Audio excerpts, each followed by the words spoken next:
The lord. దేవుని పరిశుద్ధ నామానికి మహిమ కలుగునగాక. ఈరోజు యేసయ్య మాట, సంఖ్యాకాండం 6వ అధ్యాయం 24వ వచనం. యెహోవా నిన్ను దీవించి నిన్ను కాపాడునుగాక. పరిశుద్ధాత్మ ఈ ఉదయకాల వేళ ప్రభువు మనతో మాట్లాడుతున్న మాట ఏంటంటే, యెహోవా నిన్ను ఆశీర్వదించి దీవించి నిన్ను కాపాడాలని దేవుడు కోరుకుంటున్నాడు. దేవుని సన్నిధిని ప్రేమిస్తూ దేవుని మాటలు వింటున్న ప్రియ సహోదరి సహోదరుడా, మనం ఆరాధిస్తున్న దేవుడు ఎవరంటే, నిన్ను ఆశీర్వదించి నిన్ను దీవించి నిన్ను వర్ధిల్ల చేయుటకు శక్తి కలిగిన దేవుడు. ఆయన చెప్తున్న మాట ఏంటంటే, ఖచ్చితంగా ఆయన నిన్ను ఆశీర్వదిస్తాడు, నిన్ను దీవిస్తాడు.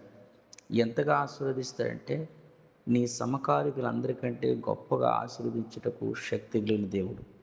మన బలము మనం కాపాడలేదు, మన శక్తి మనం కాపాడదు, కానీ దేవుని కృప మనం కాపాడుతుంది. ఉదయకాల వేళలో ప్రభు చెప్తున్న శ్రేష్టమైన మాట, ఆయన నిన్ను ఆశీర్వదించి నిన్ను కాపాడి బలపరిచి ఆయన కృప నీకు నీ కుటుంబానికి దయచేసి ఆయన రాజవాసులుగా మార్చునుగాక.